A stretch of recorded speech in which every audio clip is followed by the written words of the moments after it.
One thing that you did speak out quite vocally about as well was the fact of, you know, we've been having the Gupta email leaks, and I mean it's been a massive story that every single day a new batch of emails are released to the media and we're finding out things. The one that you felt quite strongly about was the role that Bell Pottinger had to play in all of this. You were mentioning you were going to go back and talk about this and make sure that some action is taken against them, right? This is a British company, Bell Pottinger. They operate globally, but they've been used to deliberately manufacture fake news here in South Africa.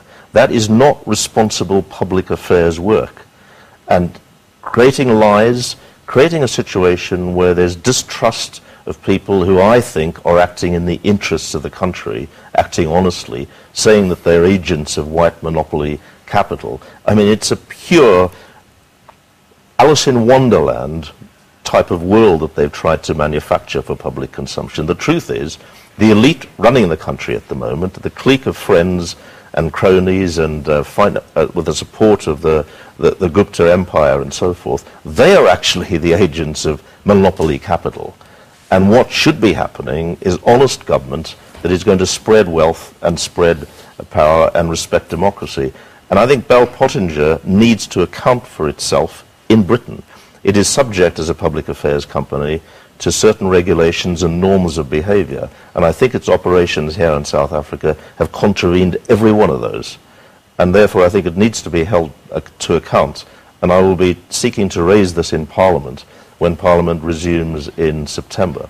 Fantastic, and I think a lot of South Africans would be very grateful to see some action being taken against it. I mean, you've got so many South Africans saying, you know, as a country, there are a lot of issues, but many are trying to work through the demons of our past and try and get through the racial issues. But, you know, when you have a foreign company that's coming in and stirring up those issues that perhaps didn't necessarily exist where they were stirring them up, it just sets us back a very, very long way.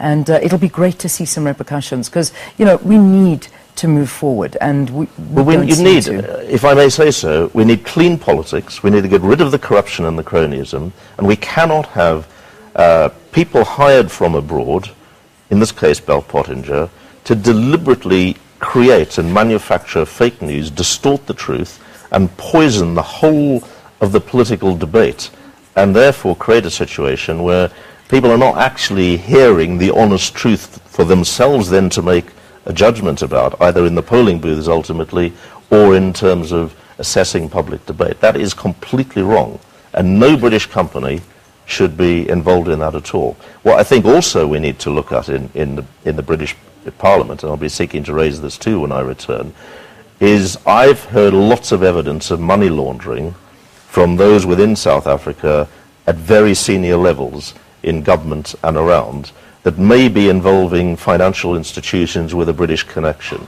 because of course the global financial system is all interwoven.